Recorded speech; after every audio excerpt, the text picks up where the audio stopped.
one of the most overlooked characters in Five Nights at Freddy's is Spring Bonnie. I know I've said in the past that there have been characters who have been overlooked, but I never stopped to consider that in a way, Spring Bonnie is a shining example of that. You might be confused. Spring Bonnie was, as from what we know, William Afton's, the murderer, the purple guy's, favorite suit, and the character that eventually turned into Springtrap after his death inside of said suit. Because of that, Spring Bonnie is actually very well known. He's shown often. Except, we don't really think about Spring Bonnie. We think about Afton. Even Springtrap is predominantly Afton, as is Scraptrap, who technically is just named Afton. So today I'm going to shed light onto a character who was pretty much killed and buried by Afton, who really was his first victim. As after he took his claim on their identity, there really was no separating them from the man behind the slaughter. So, who is Spring Bonnie? Spring Bonnie is the earliest Bonnie recorded that we know of, and was the partner character alongside the original Fredbear at Fredbear's Family Diner. The two were a matching yellow gold in color, though with Spring Bonnie having purple accents and Fredbear having black ones, and were built to double as animatronics and wearable suits, these combo suits being called Springlock suits. Both suits were assumedly built by the owners of the diner and the original creators of Freddy's, Henry Emily and William Afton. The two would perform for the guests together, with Henry wearing the Fredbear suit and William wearing the Spring Bonnie one. Actual sightings of Spring Bonnie have been rare despite his importance in the greater story. The only real physical model we see of Spring Bonnie, not counting Fnaf World or Springtrap, would actually be a cut model from Help Wanted, which was shown off in the Ultimate Guide. The model greatly resembles Springtrap, but not as decayed. It also looks like one of those ghost portraits from Luigi's Mansion. We also see him alongside Fredbear in some vintage advertisement posters and Security Breach. It's unclear if these are actual vintage posters or just new posters stylized to resemble what the old diner's posters might have looked like, to go along with the Pizzaplex's blast to the past museum aesthetic. Another thing of note is that we're not entirely sure if Spring Bonnie's name was always Spring Bonnie, or if it was simply the moniker for the Springlock suit variation of Bonnie. And likewise, we're not even 100% certain that the Springlock suits were the first suits at the diner. There's some possible evidence that they weren't.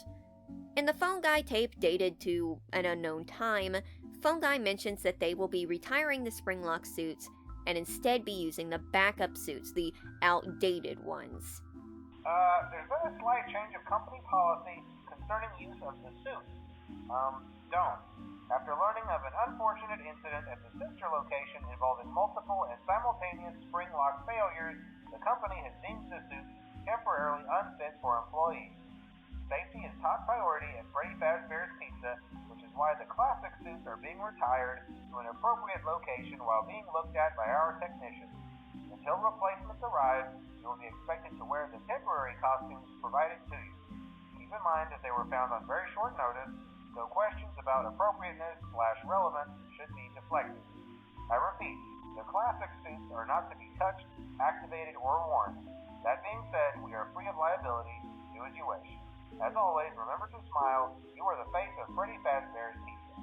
Though again, it's unclear when exactly that took place. Another notable thing here is how similar Spring Bonnie in his poster looks to Glitchtrap. Glitchtrap, whatever it is, seems to be taking the design of a man in a costume, with human hands, bunny foot boots, and an oversized head with distant eyes. Glitchtrap very much resembles an old suit from a time like the diner, and this is backed up by the mascot suits being spotted in ruin. Now, I'm not trying to go down a rabbit hole here, but I'm just trying to clarify that there could have been suits before Spring Bonnie, and Spring Bonnie might have not been Bonnie's initial name. Ultimately, we do not know. But Fnaf seems to imply in both games and books that Fredbear and Spring Bonnie were the first, so we're going to treat them as such. Back to the diner, considering Fredbear's name on the diner and his visage being the most predominant in the restaurant, Spring Bonnie is sort of the sidekick or side character of the business. This likely worked for William Afton, who, while having a massive ego, likely didn't want all of the attention to be on him so he could work in the shadows. It's unknown exactly when William started using the Springlock suit for his own devices, whether it was after it was discontinued or not, but it became his favorite disguise for when he began taking and murdering children. Indeed, as expressed in the games, sort of, the books especially, and even alluded to in the movie, William felt a distinct attachment with the Spring Bonnie suit. It's more than just a disguise. It's like his outer skin, and when he puts it on, he becomes a whole different person. Or more likely, he puts on an act while outside of the suit, and is able to give in to all of his desires once it's on. In the Silver Eyes especially, the suit gives William a feeling of power and entitlement, like he isn't just some guy, but some being of master manipulation and control. Likely because, as expressed in the books and the movie, when wearing the suit, Afton was able to entirely fool and manipulate animatronics to his desires. But I'm getting ahead of myself. It is never specifically said why the suit gives him so much drive, but I think it was because of an incident also mentioned in the books. William Afton was in a Springlock accident long ago and survived. This was revealed when he strips and shows off his plethora of scars. In the books, he seems almost proud of this incident and his survival, and it could be that this accident gave him a feeling of invincibility. While it was never clarified in the games, this would actually fit very well from what we do see in the games. So as far as I'm concerned, I'm taking that backstory as pretty likely. Maybe that's why he felt so safe, so entitled. He survived it once. He survived something that by all accounts, nobody should have survived. It makes him believe that he is more than human, that he is something greater than even that. It's like when people keep dangerous animals as pets, and because their pet hasn't killed them, they believe it is safe, and they start letting their guard down. And then when they least expect it, the trap snaps shut. But before that could happen, the unfortunate truth reared its ugly head. Spring Bonnie wasn't long for this world. After one of the incidents at the diner was shut down, and by the time of Freddy Fazbear's Pizza, the Springlock suits have been retired, and the yellowed Spring Bonnie is replaced with the blue, purple, or indigo, really depends on the iteration, Bonnie. So what happened to Spring Bonnie? Well, it seems like it might have been sealed up in a back room, like stated in Fnaf 3's tapes. However, considering Afton's knowledge of and ease to getting in the room, along with his closeness towards the suit, he could have been merely hiding it there and still using it. Indeed, like I said, Afton began using the suit regularly in his abductions and during his murders, both as a means to disguise himself and to help fuel his drive. He was unstoppable for a little while, until one night when he wasn't. After various Freddy's opened and closed, Freddy's was in a period of being closed once more. The building started to wear down, rain leaked through the ceiling, and the animatronics remained, rotting away in the building, when all of a sudden, there appeared a purple bear, who lured them away, towards a room that did not exist. There they were blindsided by the Purple Man, William Afton himself, who broke them all into pieces. Why Afton did this is still unknown. There's a multitude of possible reasons, but it's not important here. What is important is that Afton freed the souls inside who began to haunt him. From his fearful reaction, this was an unintended consequence. After getting chased around for a bit, he flees, with confidently menacing eyebrows, into the safety of his Spring Bonnie suit. He laughs. He got too comfortable. The suit he has become at home in fails, and in a few horrible, bloody moments of stabbing metal and collapsing springs, it becomes his prison, his coffin. It was at this point that Spring Bonnie really stopped being his own character. The character had been retired, as had its suit, and now Afton had become inseparably fused with it, literally and figuratively. It's hard to say that the rabbit we confront in Fnaf 3 is Spring Bonnie. It's not.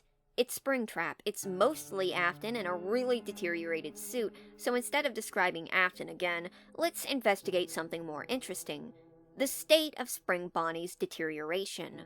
With it being more than 30 years since Freddy's shut down, but longer still since its opening, and with a corpse decaying inside, the Spring Bonnie suit has turned from its golden color to a sunken yellow-green. Its plush body has become flattened, worn, and sticky, with a greasy gloss over it and vein-like patterns on the suit that are likely actually pasted down fur if you think about it. It is missing its purple bow tie and one button, with the other still present.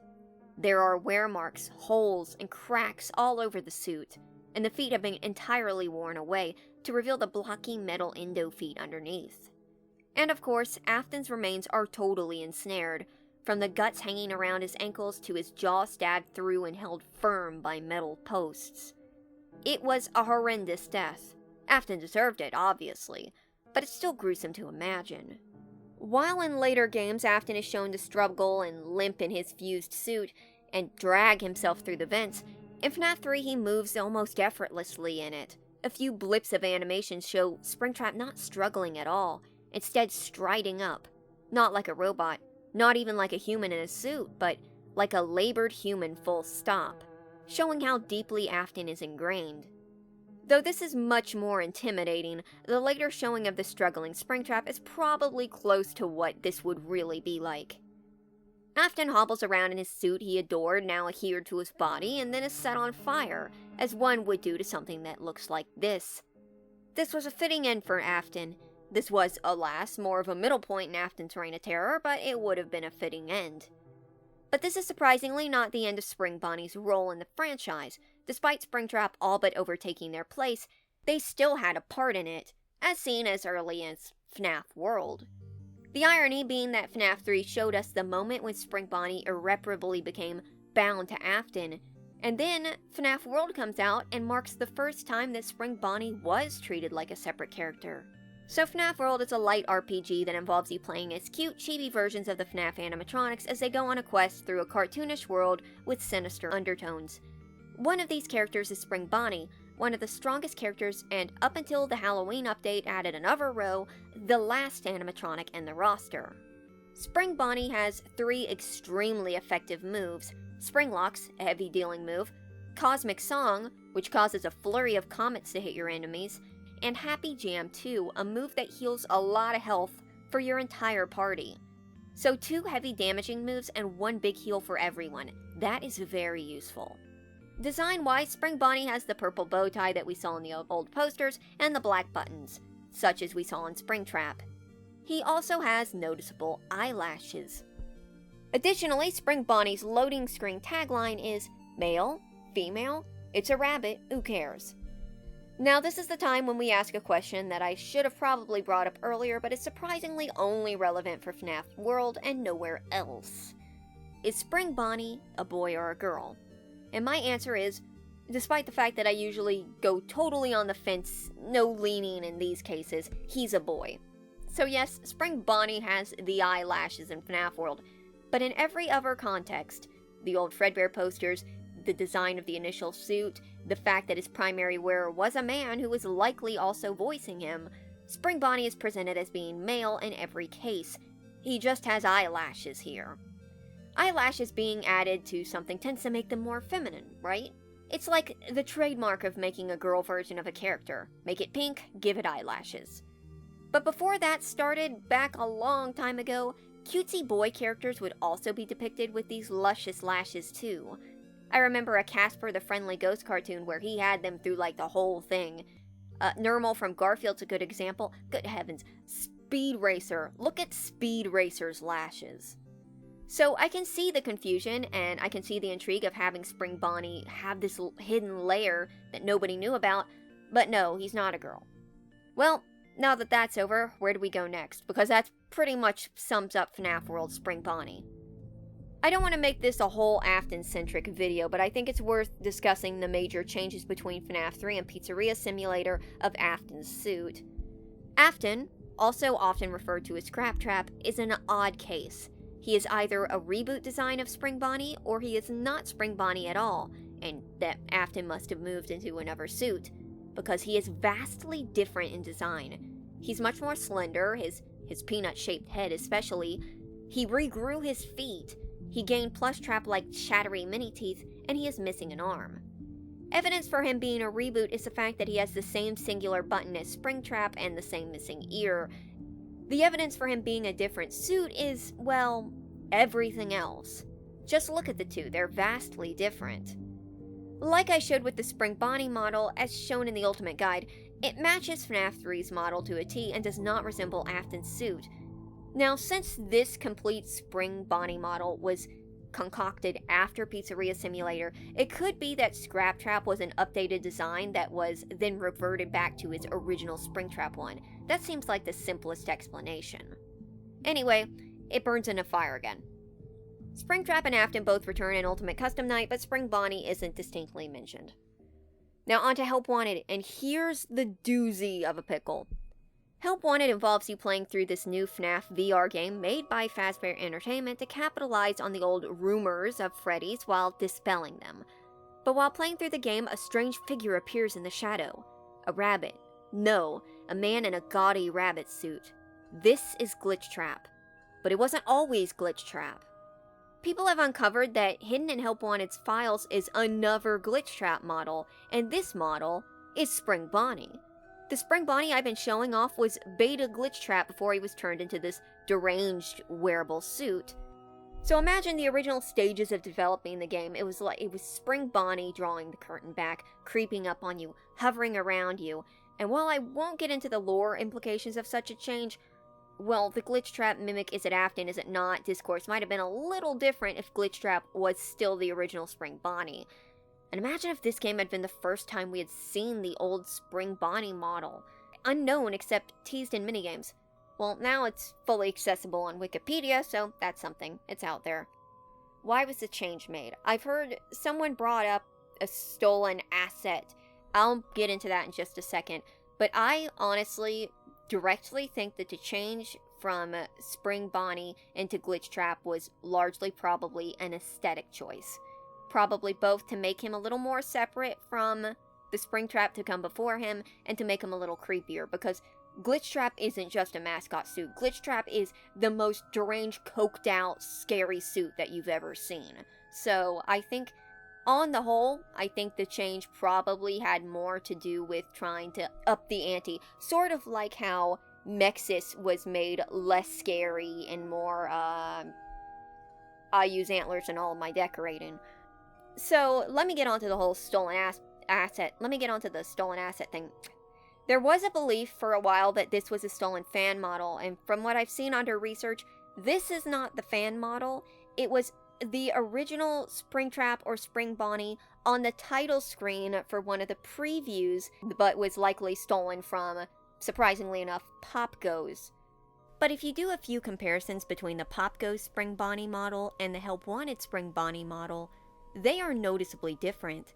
Help Wanted Spring Bonnie doesn't even resemble the traced asset in the Help Wanted promo. So this one is an original. Which begs the question of why it wasn't what was featured on the promotional material. And the answer is either Spring Bonnie's model wasn't finished yet, or the marketing team decided to just rip a model off the internet and didn't realize it wasn't legit. It's still rather confusing, but this wouldn't actually be the first time that a fan model accidentally, in one way or another, made it into official merch. Moving on. With that cut content, Spring Bonnie has yet to return again, save the posters in Security Reach-In, if you count Springtrap. And really, he has never officially appeared in full. He has appeared in cutscenes, such as in Fnaf 4, where you can see him off to the side in 2 of the cutscenes and see his head on the wall. He's appeared in Fnaf 3's minigame, he appeared of course in Fnaf World, but we've never seen him total in full, unless you count Springtrap. So, that's it. But now let's tackle the books. The books were originally going to be quite simple, until I stumbled upon something. But first, the Silver Eyes. I pretty much inadvertently covered the Silver Eyes in my Afton segment earlier. The book fills in the gaps on Henry and Will's experience at the diner, at how the suits work, Afton's previous accident, how he tricked the animatronics with the suit. Most of it is laid out here, so I won't cover it again. William basically hides not quite a split personality, but basically an alter ego behind the suit, and he tricks the animatronics into believing he's one of them by using the suit. I won't spoil the movie, but this applies for the movie as well.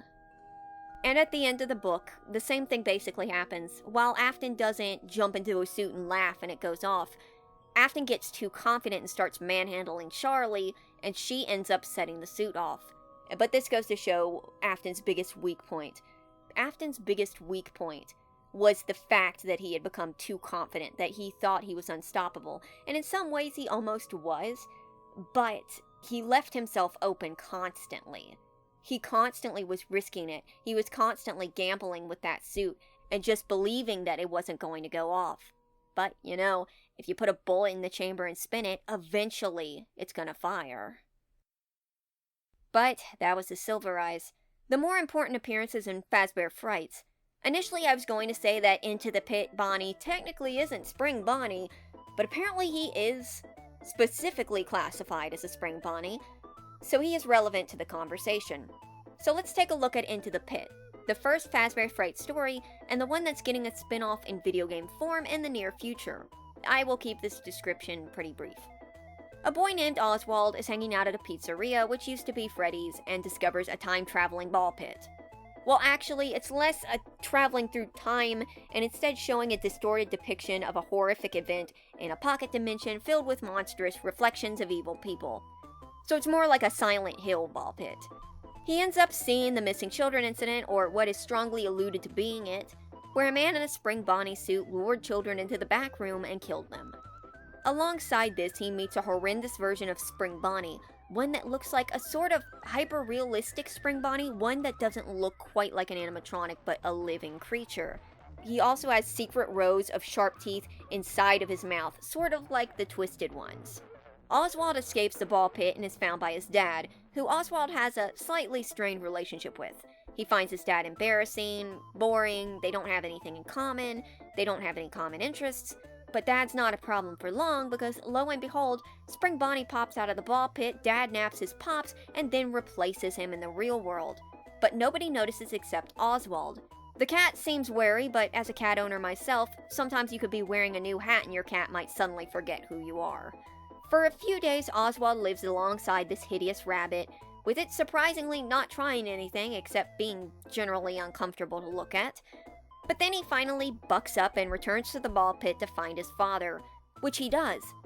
But while they're trying to escape, he gets in a tussle with Spring Bonnie, which results in Spring Bonnie getting hung on some netting, upon which he deteriorates into an old, decayed suit. Oswald and his dad get out of the ball pit. His dad doesn't seem to remember what happened, so Oswald lies about him getting knocked out, and they leave the pizzeria together, having a little heart-to-heart on the way out. The moral of the story is pretty cut and dry. Oswald doesn't connect with his father and sort of takes him for granted until he's stuck with Spring Bonnie. Then he has to go through the regret of losing his father and buck up the courage to go back, face his fears, and find him. It's also a flashback reference to the original missing children incident, the crimes that happened long ago. So yeah, Five Nights at Silent Hill. Though it also gives me major Coraline vibes. But why this is actually important is because this means that with the Into the Pit game coming out, Spring Bonnie, or the Into the Pit version, will be returning in a starring role. Maybe not as the old suit we were initially tackling in this video, but in some form. So with all that said, will Spring Bonnie be returning again?